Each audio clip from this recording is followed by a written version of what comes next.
Hi everyone, welcome to another episode of Moon. This episode will be a little different than what we usually do. It'll be part of our international segments where our viewers can connect and be more educated to the nuances of politics and social issues outside of America and in other countries or regions of the world. The hosts we have today are from Europe and will be the main leads in leading the discussions. And Jonas and I, who regularly participated in the primary segments of the show, will be less involved in participating in the discussions as we make sure we don't overshadow our primary hosts. Our disclaimer from our main series applies here. And we want to make sure that we make it clear that what our host says might not always be their own perceptions, but rather more of what they see or witness. So please make sure to not harass them too much. With that, I guess we can start by introductions. Okay, should we start? Go ahead. Yeah, I'm Jacqueline.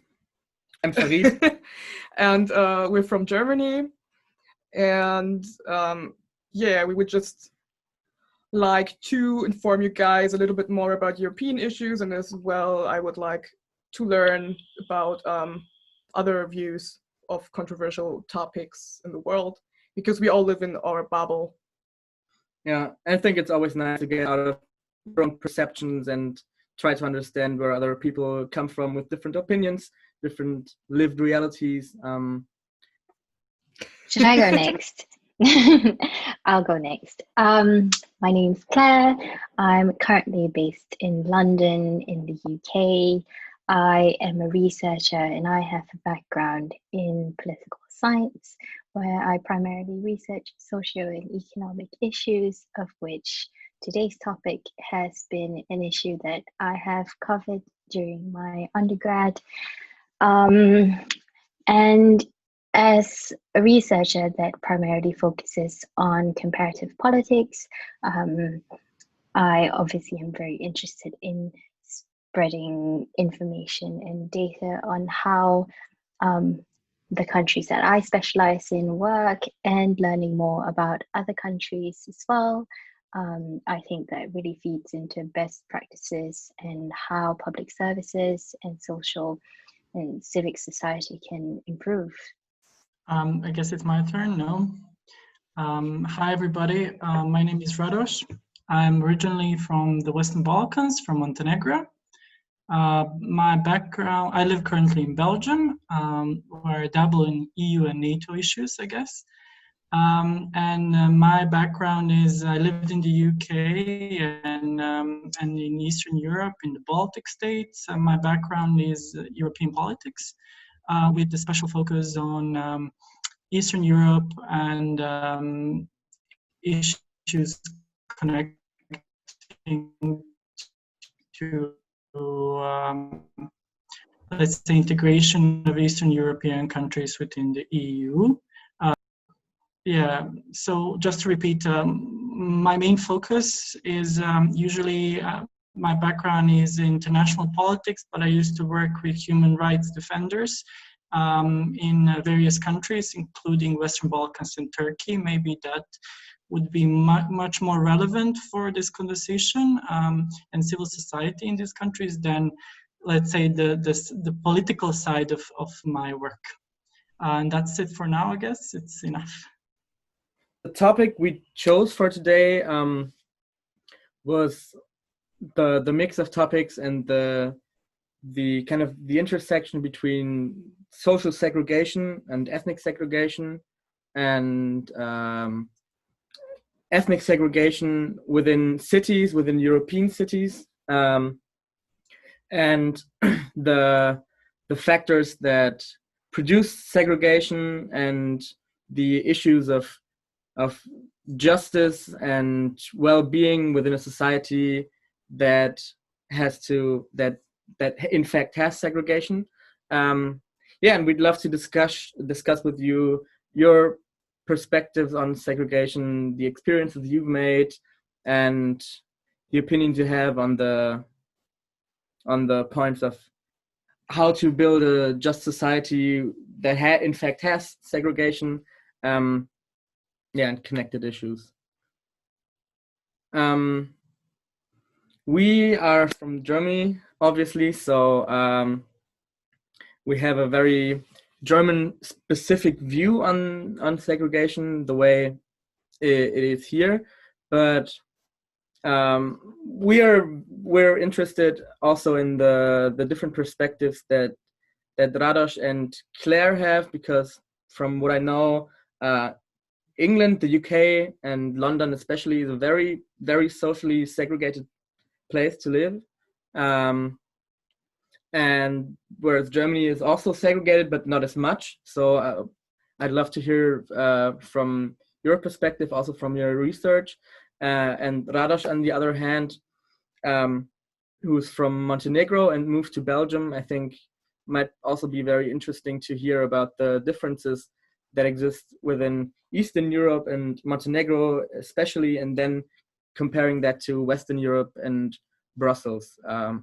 So yeah, that might be the broad roadmap that we had in mind. Yeah, and we'd love to hear from you and your perspective.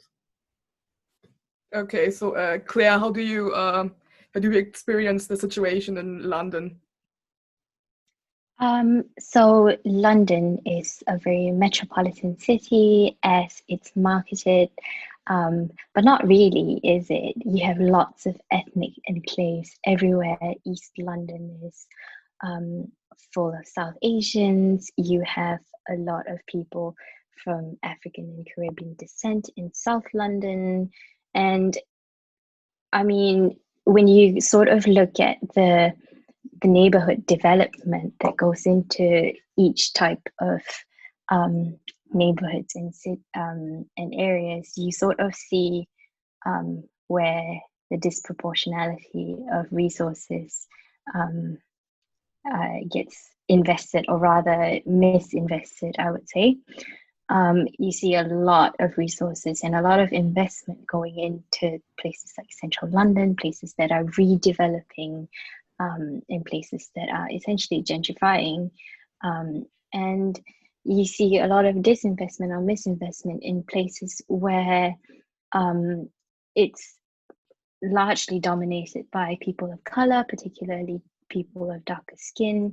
And you know, when we compare this to the socioeconomic status in the UK itself, you sort of really see a relationship between the disinvestment and the misinvestment, and neighborhoods that are primarily populated with people of color. And you can sort of really see how inequalities are reproduced or even like enhanced because of that.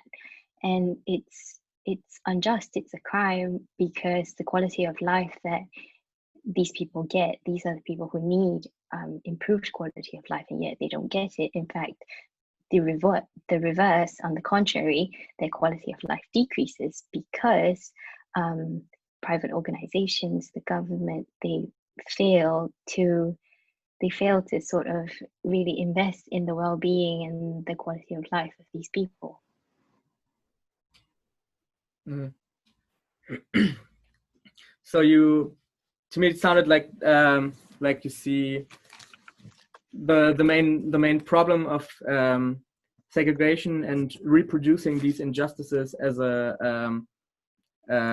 problem of public policy in concern to where funding goes, where funding is taken away from, and how these communities are organized from the political top level of city planning and government planning, right? Yes, that is one step of gentrification. Like I previously mentioned in my introduction that I had researched the topic of gentrification before. I'd like to point out that there are about, like, from my research, there are 4 steps of gentrification. It starts with what's called artistification. Artists come into impoverished or disinvested neighborhoods. They sort of give it a mini makeover, turn it very pretty, and then you sort of have a middle classification where people who are young, maybe first house, they start to come in. And then from there, it further develops because increased demand, it looks prettier, and often it looks whiter as well. You have the financification, and then finally you have public policy, really like state institutions just reaffirming the injustices that the previous actors have imposed. Public policy just really reaffirming it and saying, nope, we're going to redevelop, we're going to put all these grants in, and just really driving the people out. And you see that here in South London, in my neighborhood in Peckham, where it was originally an African and Caribbean enclave. You see a lot of people being driven out because they can no longer afford the rent. Yeah, that's interesting because I think we have the same situation in many German cities. I think you all know Berlin, and people came there because it was a very cheap city. It was very attractive for artists, but then I wouldn't even say the middle class people came primarily.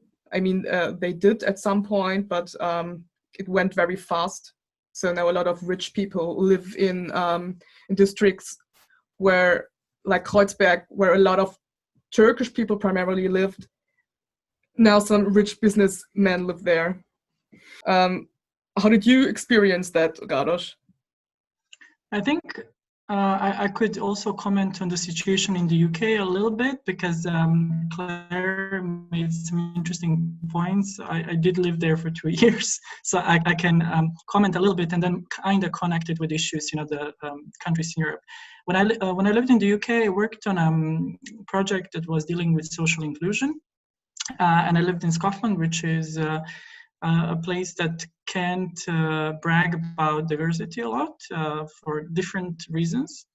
And what I noticed, and I think this is the social system, the social security system in whole of the UK, is you can see how exclusion of certain minorities and people who are not of, let's say, British descent, how it goes through the social housing system.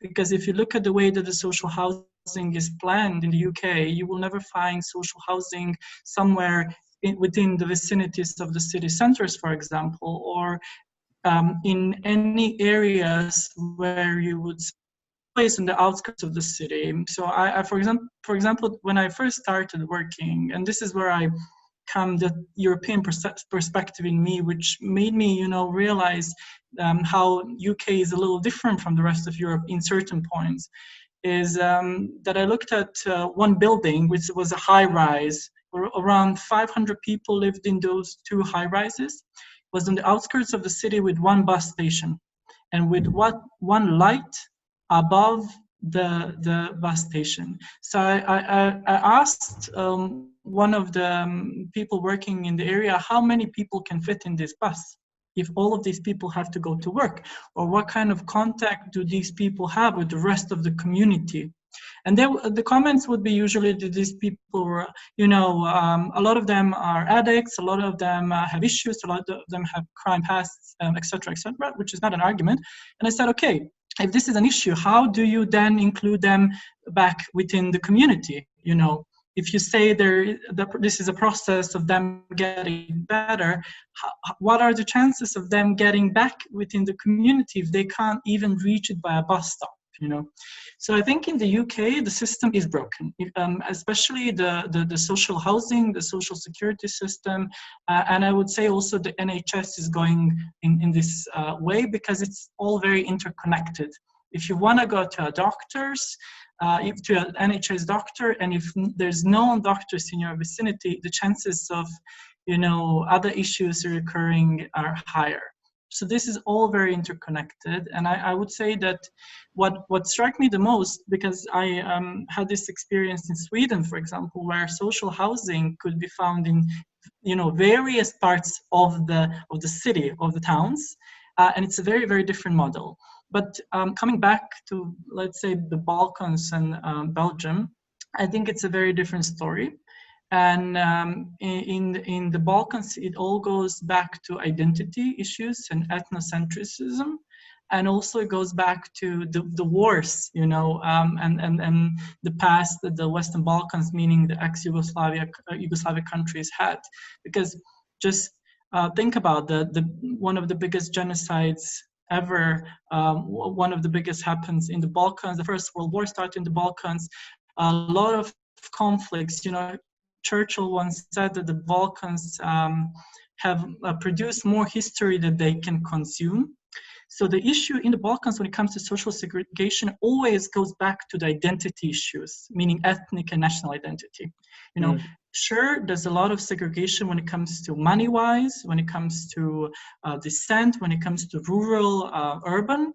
But I would say that in the Balkans, it all goes back to the issue of ethnic identity and who are we, you know, and who are you in that sense. Unfortunately, the Balkans didn't have any experience with migration from other countries.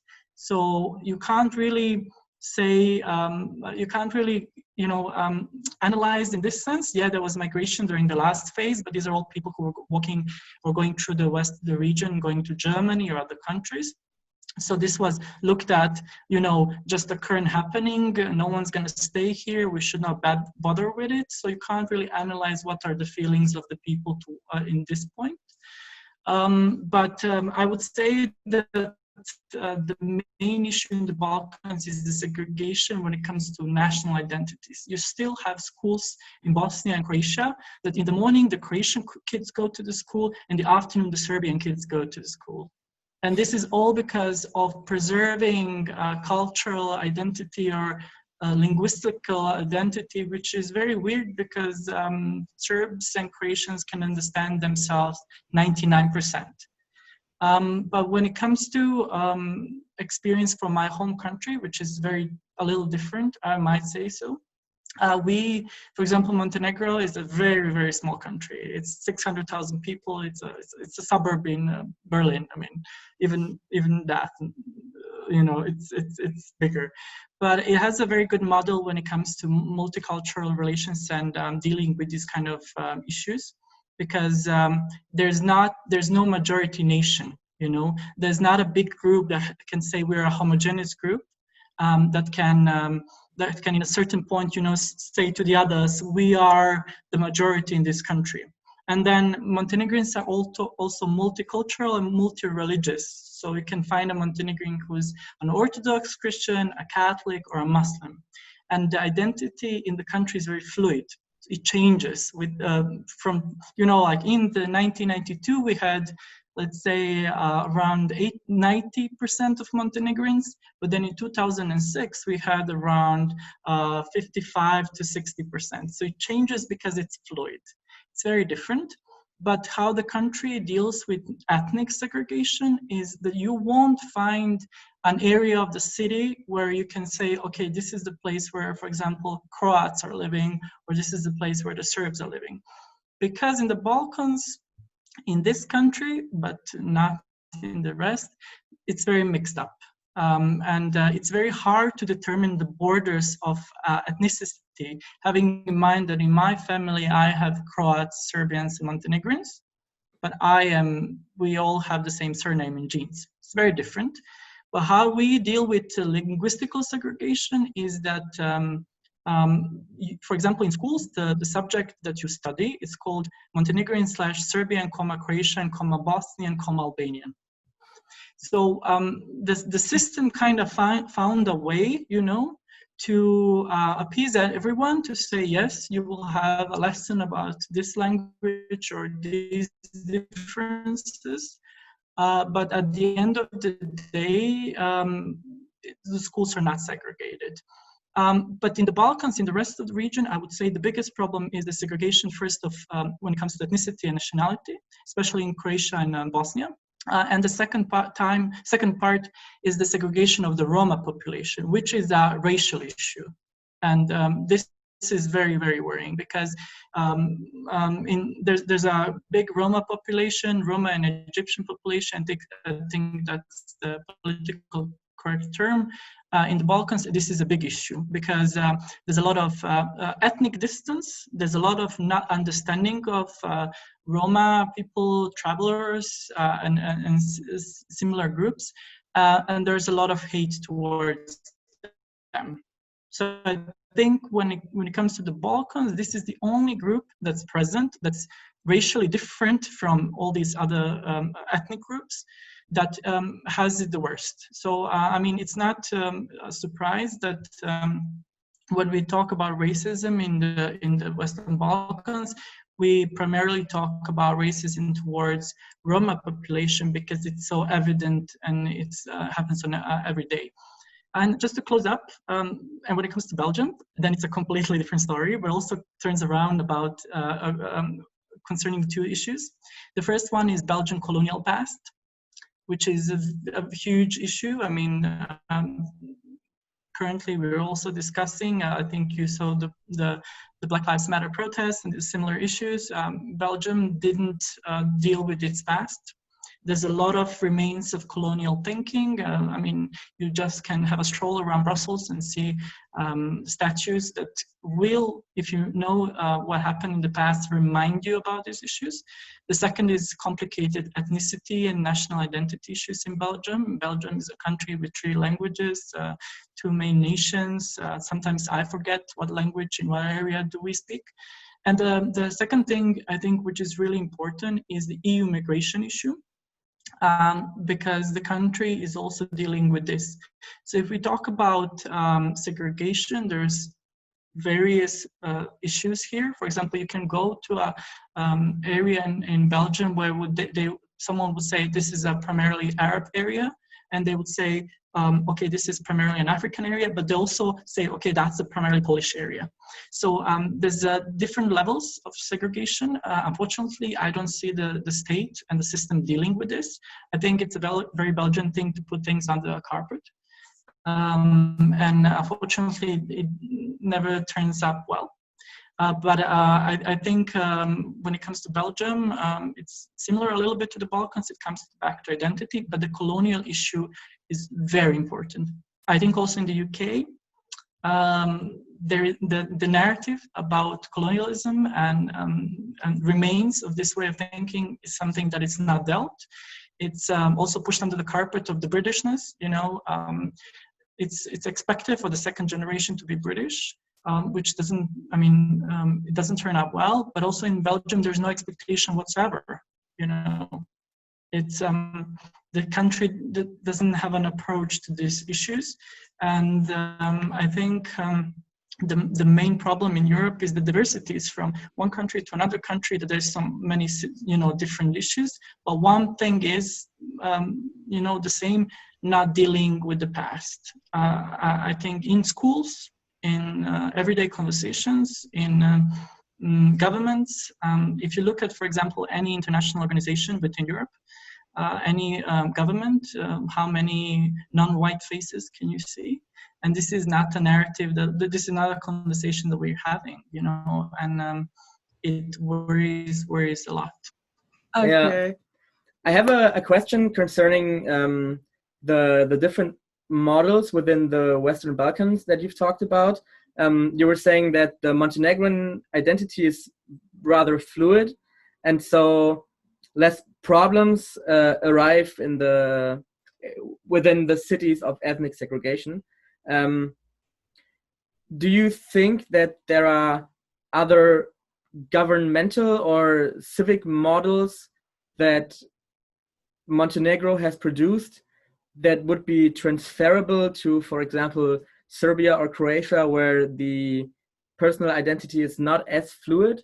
Or do you think that transferring these traits of the society are rather hard or even impossible? I think it's impossible.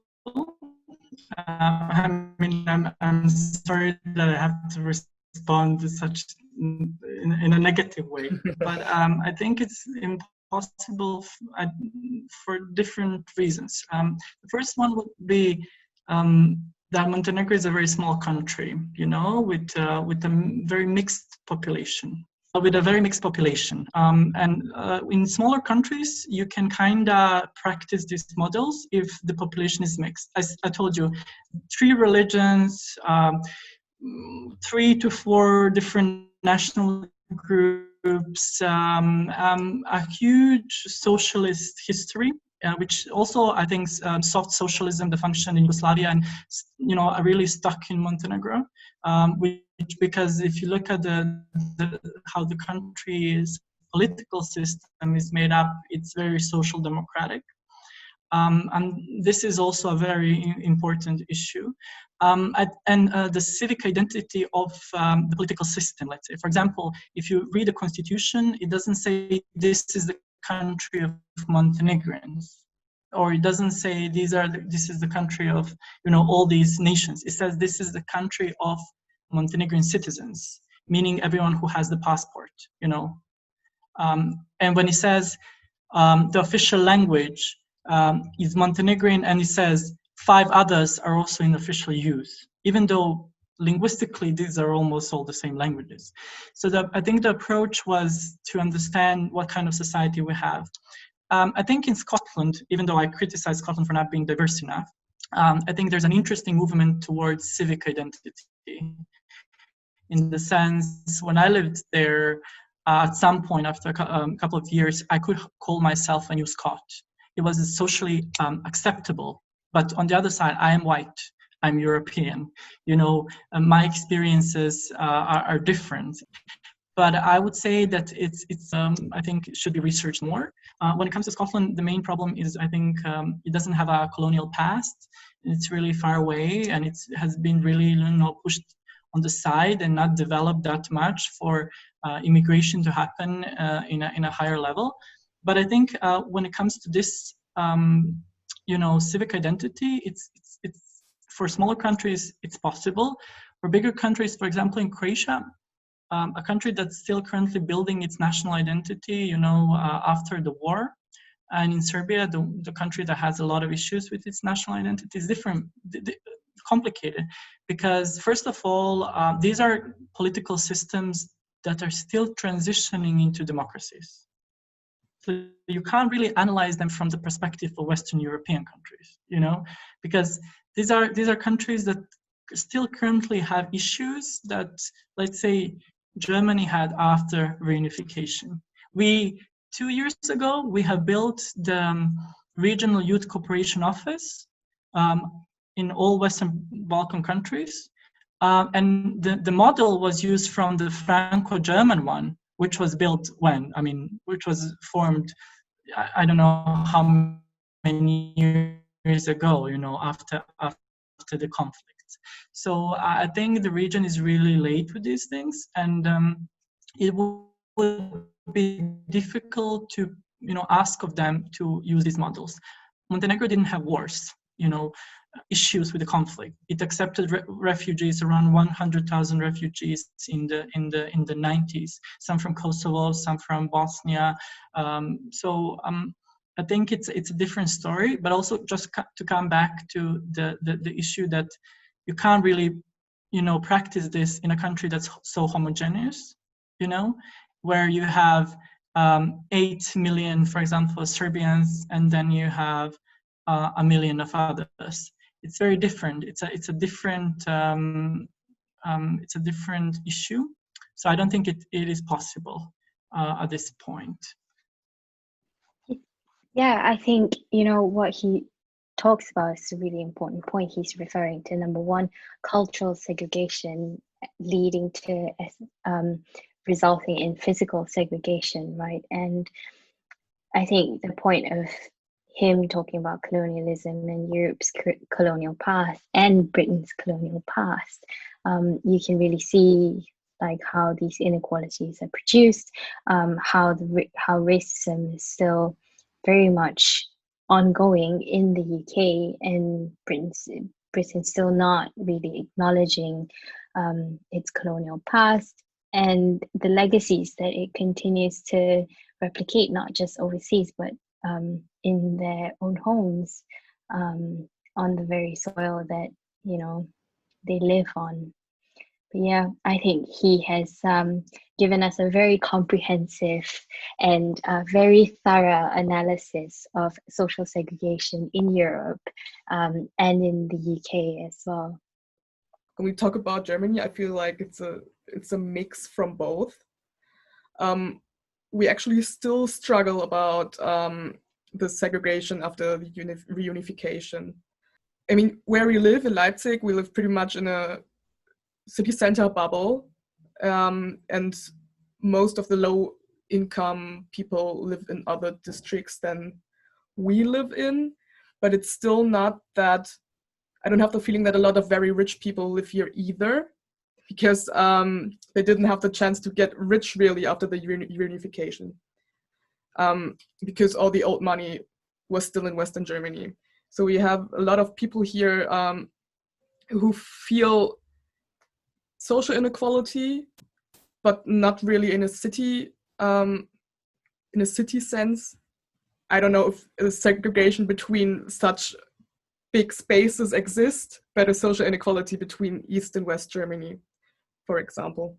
There are great differences between the East and the West in the way they are segregated, because the West has, by large percentages, more numbers of people with a past of immigration, or who are people of color in general, or who are ethnic minorities.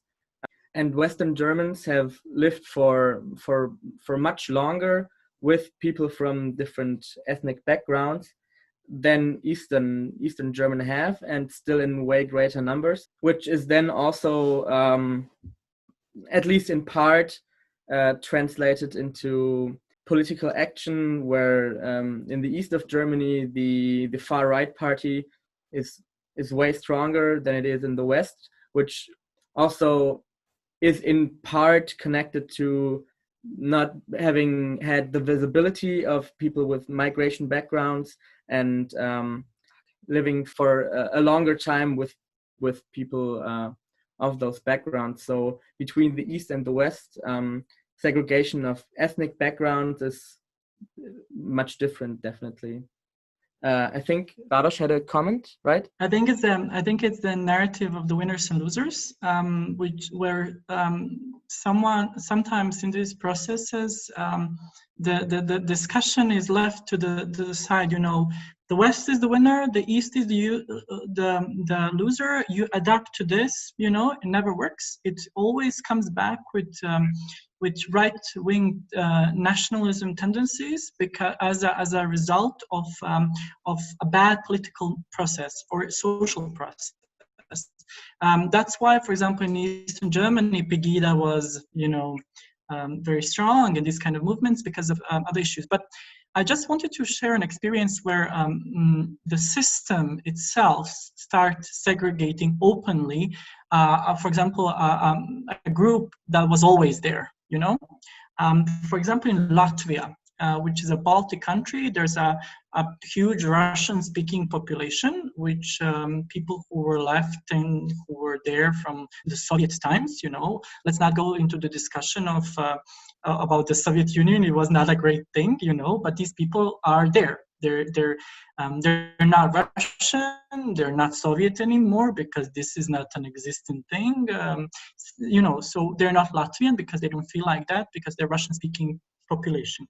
So the Latvian government, at some point in the awakening of the national identity, which was all a good thing, built a system where people who were from that group they started calling them the Russian-speaking population, which is immediately something different from the Latvians.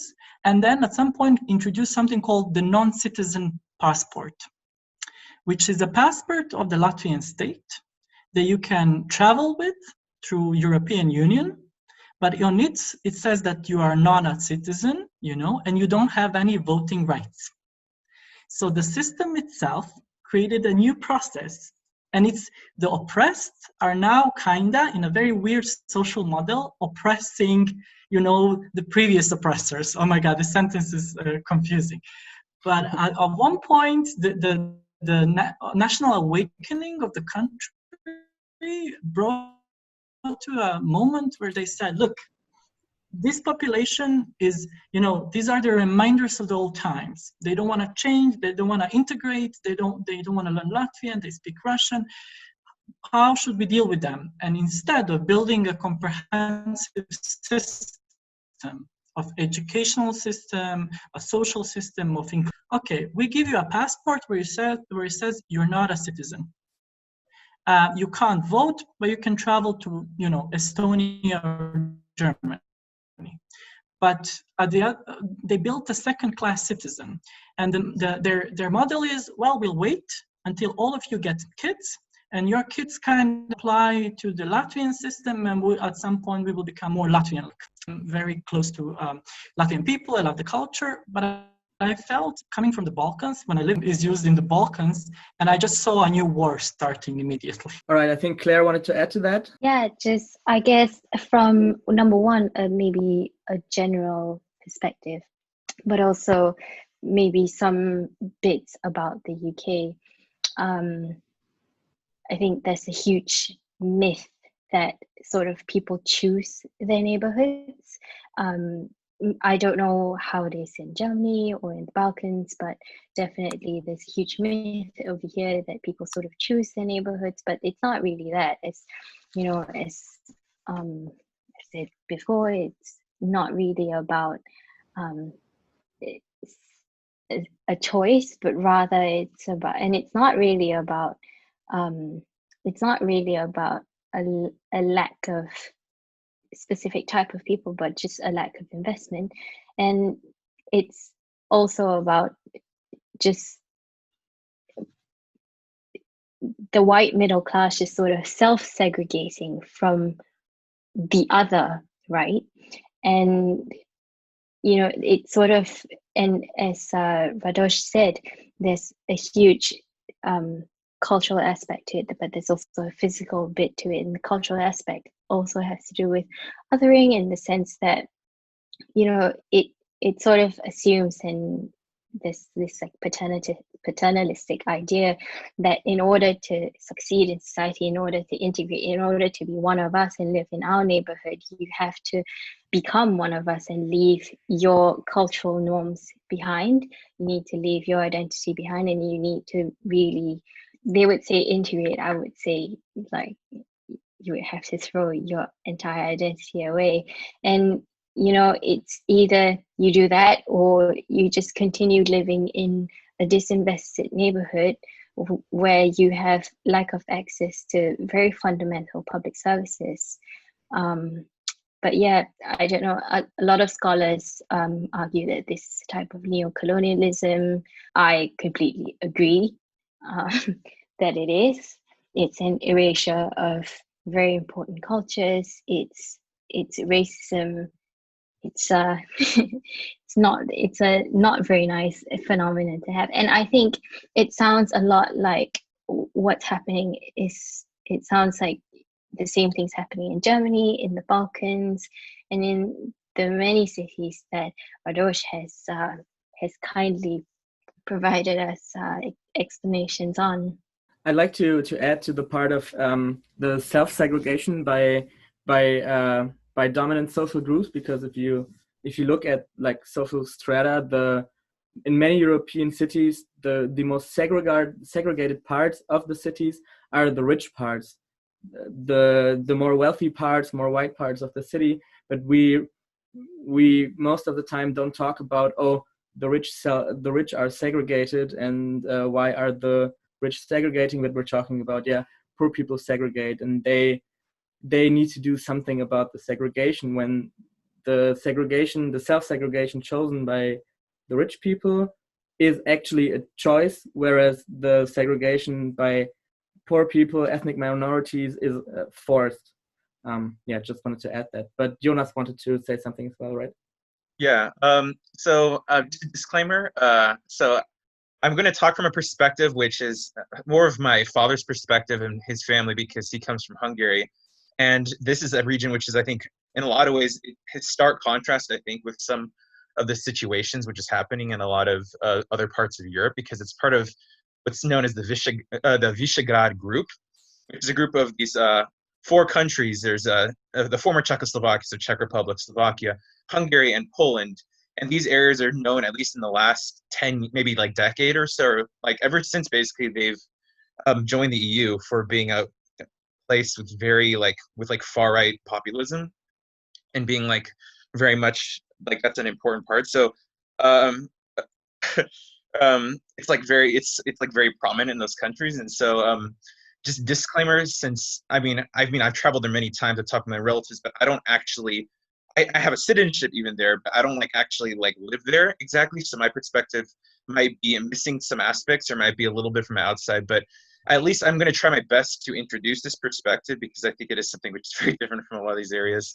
So it's interesting because on the other side of the border in the Balkans, you have a region which is so much diversity, and all these ethnic minorities living in these different nations, that have formed a lot of them, after the breakup of Yugoslavia. But Hungary is a place where ever since the time of, say, Austro-Hungary and the birth of cultural nationalism that came about in the early 1800s, it's been a country which is very much hostile to any idea of an ethnic minority. That's just not something which really it even really exists in the minds, I think, of a lot of in Hungarian nationalism stuff, which is so prominent in the country. I mean back in and I think what's interesting is I guess with relation though to modern politics, what Radosh brought up about the Russian minority in the Baltic states is very, I think, akin to what's happening with the Hungarian minority in Slovakia and Romania, because in those regions, what kind of happened, which was sort of a response, I would say, to a lot of the intense modernization policies that a lot of these were former ethnic minorities in Austro-Hungarian Empire faced, in the sense they were forced to speak Hungarian. If you did not speak Hungarian, you were severely disadvantaged by society. What happened was, let's just say what happened after World War I, for instance, in say in Slovakia, was all the Hungarian language universities were immediately closed. A lot of the minorities were forcefully relocated out of cities, severely barred from rights. And minorities at this time, though, it's interesting though, because a lot of these minorities were people who you could say were also severe detriment, almost had sort of almost a colonial relationship with some of the locals there, such as the Slovaks in Slovakia, or Romanians in Romania. What's interesting though is because I feel in modern days, for instance, the local Hungarian minority in Slovakia didn't have their own university until the Janos Shea University in Komárom, which is a Hungarian majority city, was founded in the early 2000s. But what's interesting, though, what I did want to bring up with relationship to this, is how in a lot of these areas, I guess it's kind of difficult for any kind of integration to occur, because a lot of times the Hungarian minority sort of wants a voice of their own, but a very strong voice, to the point where there's a sense, I think, of self-segregation. In the sense, for instance, if you go to Transylvania, for instance, I visited there a few years ago, you find where there's in villages which are over 90% Hungarian, and you find entire cities that are as well. And I think there's very clear, I would say, just difference in the society that they live in versus the Romanian majority outside of there. When I say Romanian majority, I mean people who speak Romanian, because often the identities there are very complex, And it's just interesting to see how modern day nations especially in the region of the Visegrad group, very much rewrite their own histories. Villages that used to be historically Romanian, or historically Hungarian, or historically mixed, are modern day, they say, oh, this was always Hungarian, this was always Slovakian. But then at the same time, it's a very confusing relationship, I think, between and I think what I'm trying to say, that my point with going back to Romania though, is that you find this severe difference in the sense, if you walk into a Hungarian majority city, it doesn't feel very different at all than if you were just in any Hungarian city in like the nation of Hungary.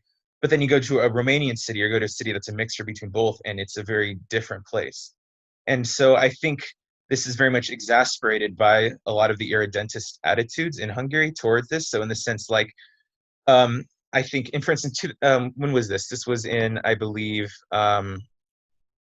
recent times. So about it was about 10 years ago, or a little over 10 years ago, when Orban basically said he was going to grant, automatic dual citizenship to the Hungarian minorities living in these countries.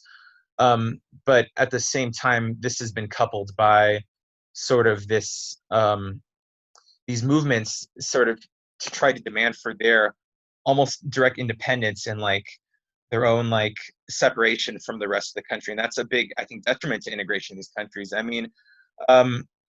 not sure how familiar you are with this because you're from Montenegro, but in Serbia, for instance, in northern Serbia, the Hungarian minority is extremely loud and very vocal about their sort of separation from the rest of the nation in a region in Vojvodina, also known as Vojdaság in Hungary.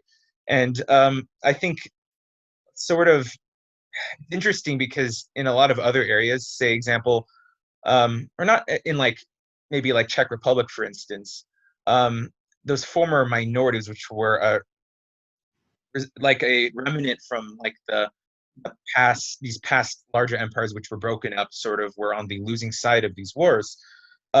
Those minorities they don't really have so much of a presence there. But in areas where there's a very recent history, such as in the Baltic states, and in areas where you have a very strong irredentist sentiment, the integration is I would almost say it's near impossible. I mean, at least given the current state of the Hungarian government, and given also the way sort of how those minorities feel there, I don't really see like a possible solution of full integration, at least in the next decade or two. No, I do understand what you're talking about. I think the main issue, and when we talk about Eastern Europe, the main issue is what kind of political past they had, in the sense that Visegrad countries and former Yugoslav countries had a different political system in the past. And either there's a lot of critiques towards Yugoslavia and socialism. Definitely it was not that great. But there was some good things that came out of it, in the sense of respecting minorities, funding cultural identities, in the sense of, it was all under one umbrella of this is a big Yugoslav identity, but it was kind of respected in certain way. Vojvodina, if you talk about it, it's a very multicultural environment.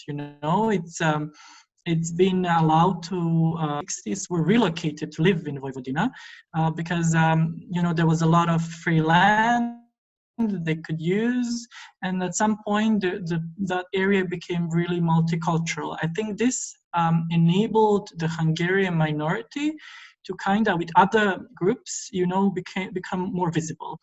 And I think for also to be honest, it's that they participate in majority of governments in Serbia post-revolution, let's call it democratic Serbia. So it kind of helped. Minorities in the Balkans are usually always with the government, always with the majority parties.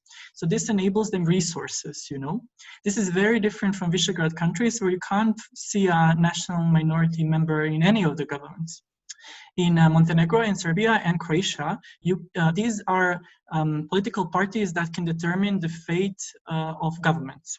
So it's a very different approach, But when we talk about Visegrad countries, I do have a couple of comments, because also this is an area that I'm very interested in, especially when it comes to human rights issues, but also migration. I think these countries, let's look at Poland. Let's not focus only on Hungary. Poland is a country that's divided, It's a clear divide between a very, let's say, conservative east, urban, rural, and etc., etc. But I think, for example, when in Poland, they're talking about migration, they're saying there's no migration. But there's almost 1 million Ukrainians that received documents from the Polish state. This is not talked about in Polish, let's say, press or in the Polish government, but migration is happening because these countries are getting old. You know, the population is also getting old.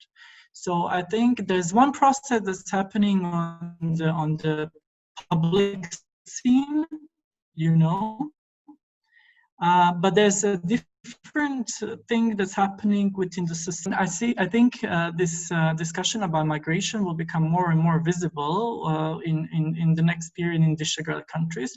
I think some and also the human rights issues, you know that Western Europeans have a huge issue when it comes to breaches of human rights in Visegrad countries. I mean, Slovakia saying we will accept migrants from Syria if they're Christian is something that's appalling, you know, and this is a discussion that we're having also here in Brussels, I mean, on an everyday basis. When it comes to Hungary, I think it's a very specific case, to be honest. Hungarian politics and identity has always confused me in the level how homogeneous it is. It's very hard to breach in it, you know. And I think it will be very, very difficult to make Hungary multicultural in the next period. The only possible solution that I see is that Hungarians move out of Hungary. And that at some point there is a discussion about this. But I think under Orban and similar illiberal leaders, you know, and conservative liberal leaders, democratic, quote unquote. Yeah. But you see, I mean, there are movements in Slovakia. For example, the elections showed that there is a possibility for a liberal president to, you know, appear. I think there are movements in Poland. If you look at the elections in Poland, the situation is very tight. Yes, so I think there is. I mean, like in a lot of European countries, you see that all of them are polarized. If you look at, for example, Croatia, it's 50-50. It's 50%. They have a social democrat left-wing president and a centrist right-wing government. You know, these things are very difficult in Europe. And also, just to close, Europe still has issues with nation states, with understanding that we have, you know, went past this issue. But unfortunately, you know, if you look at what you know, what is the foundation of a nation state? It's a territory. You know, we still fight about territorial issues and have these discussions, not with weapons, but with media. The second thing is the language. You know, we push upon the language on minorities and other people, asking, you know, to speak, to use it, etc., etc. This is very visible in Eastern Europe, more than in Western Europe, but in Western Europe also is a thing. For example, the British government now asking migrants who are going to move to the UK to speak English, you know.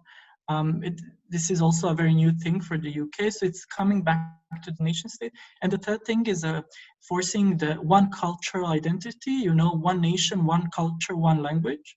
It's very visible in a lot of European countries, especially to the east, because and I need to close with this. If you look at the development of, let's say, Poland, in the sense what happened after the Soviet Union collapsed and after the revolutions, these countries didn't have any time to fully develop healthy national identities.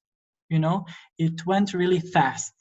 All of these countries went into the European Union too fast. You know, it was a political decision. It was not a decision that was built on, you know, understanding of level of democracy, understanding of political context, understanding of social systems. It was more an economic idea. Let's take them in because France can sell their apples, or take, you know, lumber or whatever from Poland cheaper. Our companies can go there. They have zero system. We can, you know, monopolize and build it in a better way. And also it's good to take them back because then the Russians won't be able to take them. It's a mistake. in the EU, we learned from this very much. If you look at the Western Balkan countries, the level of respect for some human rights and the level of, for example, public administration reforms, good governance, even anti-corruption, and it's higher than in Poland, it's higher than in Czech Republic. For example, in Montenegro, a month ago, civil unions between same-sex partners became legal and possible. This will not be possible in majority of Eastern European EU members for a while. So I think when you analyze these things, you really need to go back to the systems that they participated in and how their national identities after it developed. And just to come back to the segregation, when you look at the West Visegrad 4, yes, there's a lot of issues with the minorities, but I think in the future, you will see much more migration to these countries because first of all, they need it. Second of all, it's hard to avoid it, mostly from Ukraine, Russia, and similar Moldova and similar countries. The way that these countries will deal with this, I think it's the same as Western European countries dealt with their, minorities and migrants. You can see already in some Polish cities, Ukrainian neighborhoods, and they're always, as we said, on the outskirts of the city. So I don't think we learn from these mistakes. It just kind of replicates. Europe is a mess when it comes to these issues because it's a great area for certain things in the sense of, fight for human rights, development, certain democratic processes. But when you go local, when you go down, when you go to the level of towns, when you go to the level of regions, when you go to the levels of neighborhoods, there you see a lot of issues.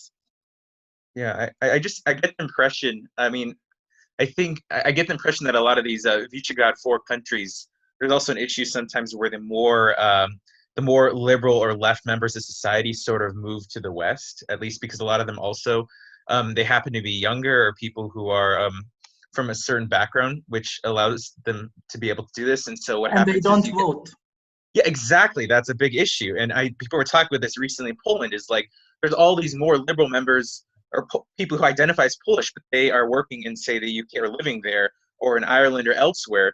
And the question is, it's like, well, you should come back and vote because it would really help our country.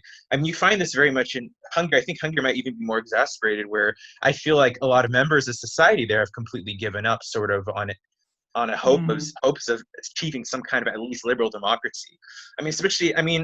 It's hard to not blame them sometimes, because I'm saying like the 2018 parliamentary election, I think that Orban's government, support for Orban and Fidesz was like almost 50%. At least they won like almost 50% of the seats.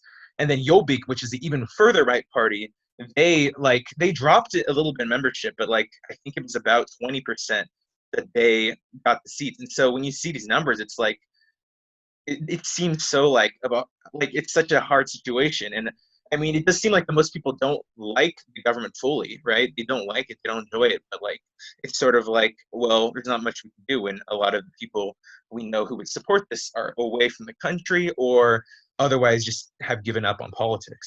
There's a term that we use in the Balkans called stabilocratic tendencies. So the politicians in the Balkans, we call them stabilocrats.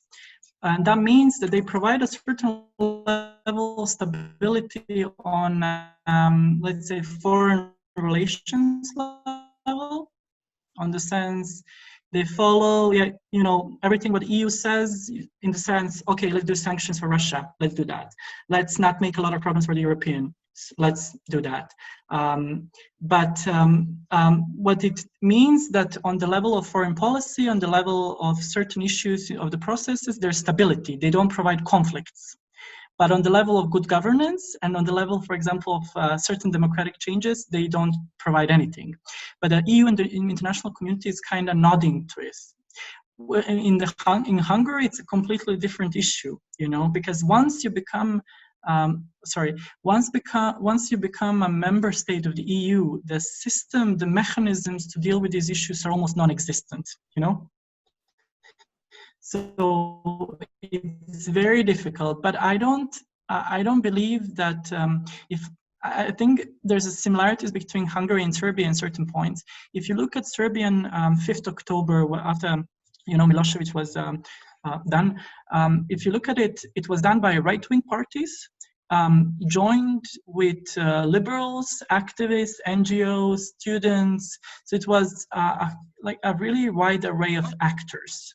But when it comes to Hungary, I think the main point, I don't think you can talk about social segregation in the sense of ethnicities, because it's very, just Hungarians almost. Yeah, exactly. But you can talk about rich and poor parts of society, which are becoming more and more visible because Orban's, elites in Hungary are, taking more and more space. Wait, actually, sorry, one last, really quickly though, sorry, just because there's Orban has actually issues a lot. Well, here's the thing, a lot of the poor people in the country actually feel like Orban has helped them a lot, in the sense of like he's introduced a lot of social policies which have helped like them in terms of welfare, say like job stimulus and stuff like that, like trying to incentivize like companies to like to hire more people and things like that, actually. And like employment rates have been very high lately. So I think that's one reason also why they've been rising in support. Sorry, yeah, that's all I have to say. I have an example of a country where the government has used public policy to manage to refrain from producing these ethnic segregation, but we'll see if that results in social desegregation as well. So it's not European. This is Singapore. Singapore is a very non-homogeneous society. That's okay, Jonas. Okay, so let's restart. So Singapore is the country that we're referring to. It does not have a homogeneous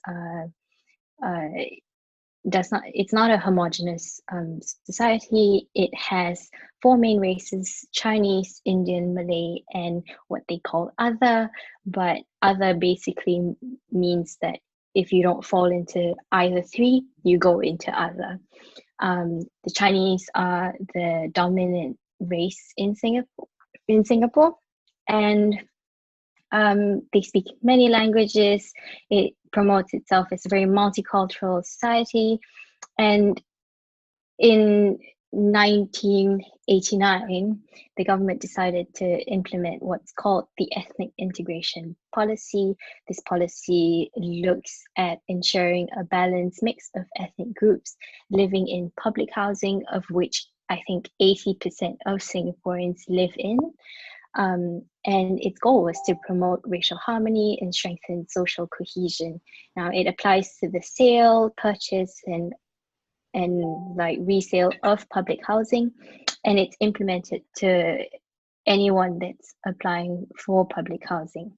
Now, as a result, physical ethnic enclaves don't actually exist in Singapore. And there is a balanced mix of ethnic groups in the public housing, at least a majority of the public housing.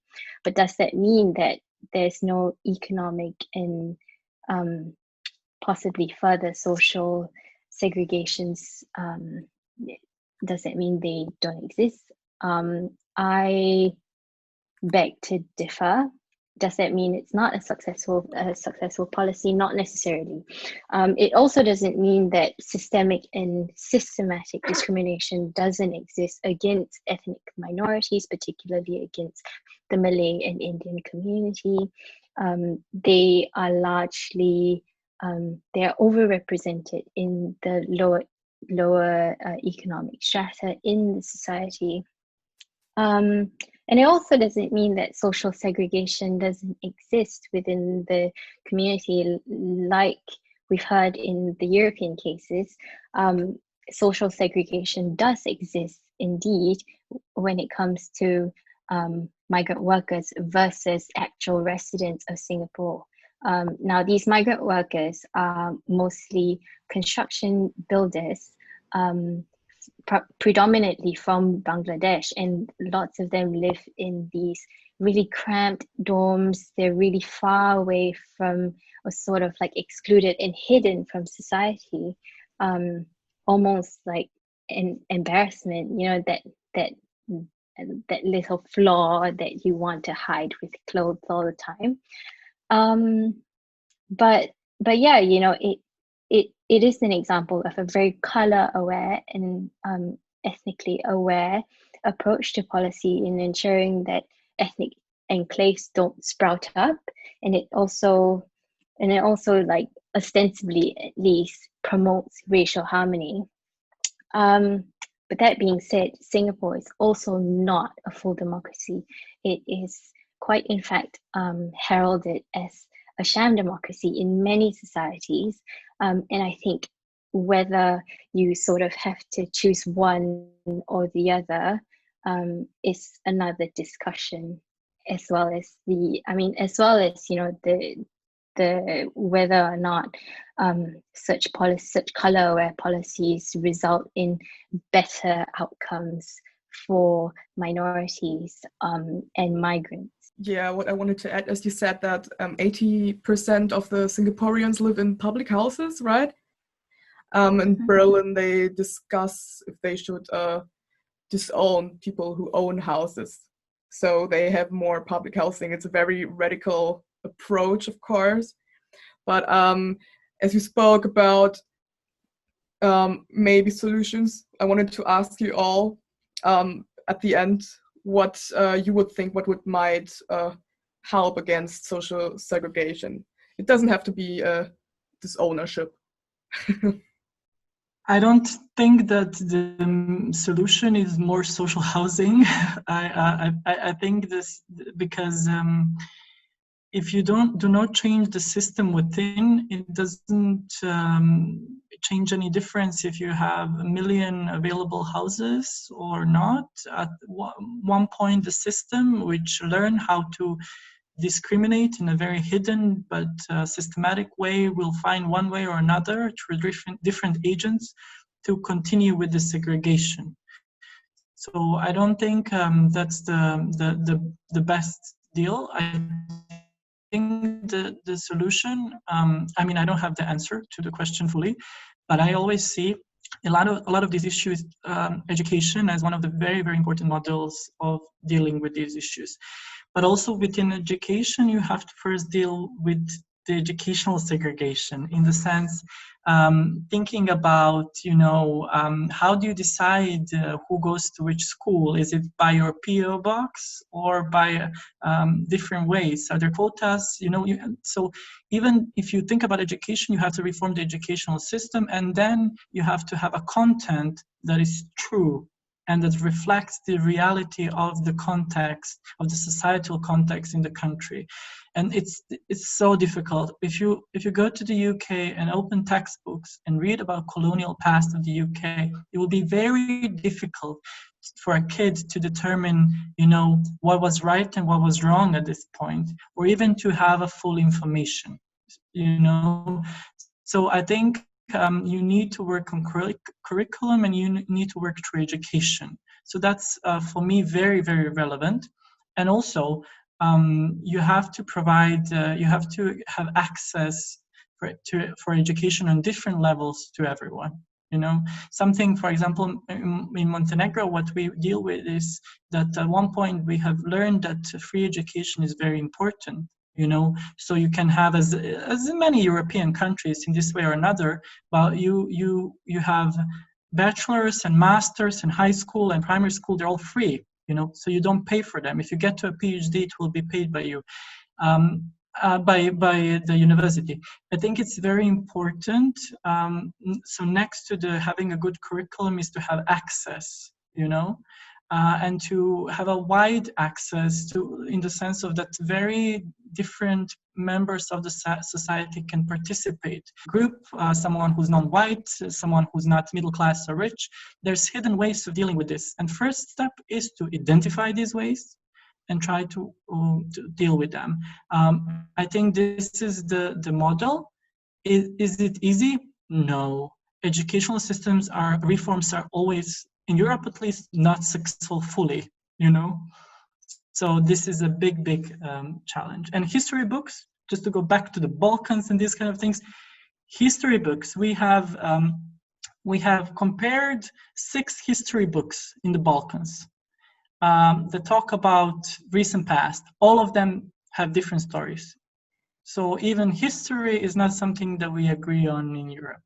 Oh, I guess going off of that though, I just want to do a minor, just a minor thing I want to mention, but yeah, in the issue, I think a lot of the issue with integration of like certain national minorities, especially ones that are associated with like sort of past political resentment or political, I'd say like animosity. Often you have very polarized ideas on this. Like for instance, I mean, I guess bringing it back to the perspective I'm most familiar with in that sense, within a European perspective, of course, you get like the fact that like Hungarian textbooks will even say things like, "Oh, the Hungarians have been here thousands of years." Now, Western scholarship says that's not true. They came in the in the 800s or something as tribes, the ancient Magyar tribes from the east, you know, from the steppes of Russia. They came and they settled in the area after being chased around by various Western European powers and being told to Christianize. But then you get people who are saying even the Etruscans were related to Hungarians, right? That was a big theory which was going on in the past. Or if several years ago there's something saying they're related to Sumerians, and a lot of this is used in a lot of ways to fabricate a sense of like national identity and sort of association with like great civilizations in the past. And it's just interesting though with that perspective, like you see, like for instance, in Romania, for instance, when I was going there's a lot of these castles, which at least according to a lot of scholars you find in other countries, they say, for instance, the people who lived in this area say were a mixture between like, say there was Hungarians living there, Germans living there, Romanians, et cetera, et cetera. But you find in a lot of history books or in like the understanding of history from the people and what is being taught that, okay, there were never this group of people living there. Like you would say, for instance, in the area in parts of Transylvania, you say the Hungarians were never there. There was never Hungarians living there. There was always other people. You find this a lot in Hungary though as well, in the sense they'll say this nation was always just Hungarians, right? They were mostly Hungarians, and then they completely forget like how historically so many figures we associate with like a Hungarian national identity who came from minorities.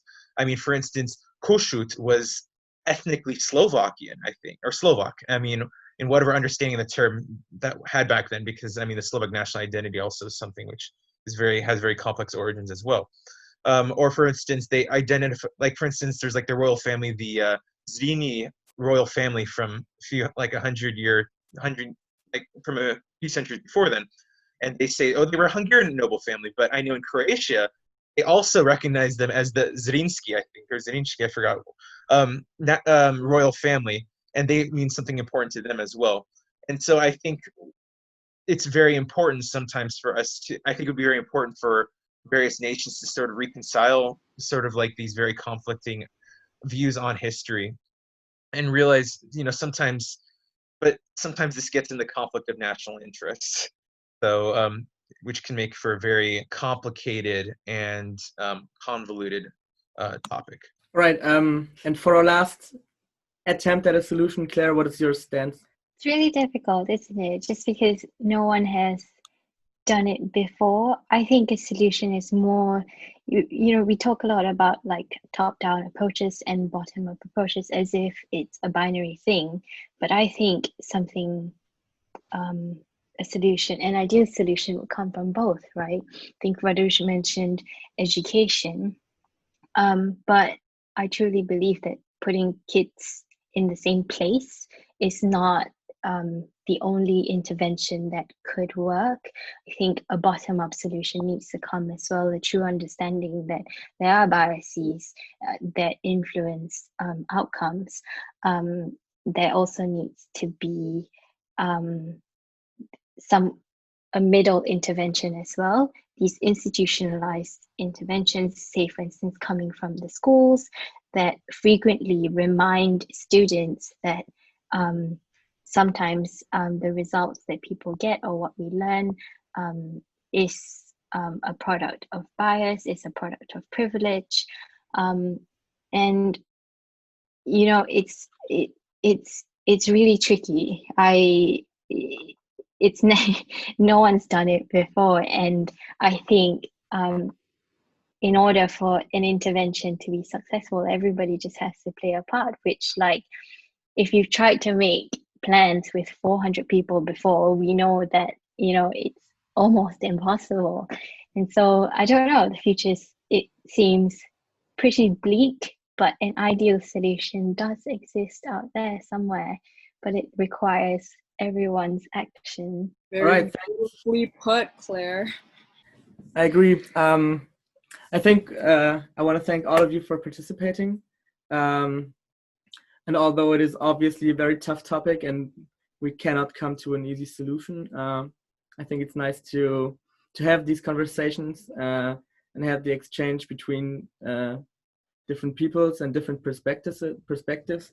I like that we have had like the Eastern European perspective and the British, which is also a very particular perspective with the history of colonialism. Yeah, I can just say thank you all for participating. Thank you. Thank you for having us. Yeah, thank you to our German hosts for such a wonderful discussion topic. And thank you for everyone else for being such wonderful participants. Please click the like and subscribe button for more content like this. And we'll see you guys next time. Bye. Bye. Right. Bye.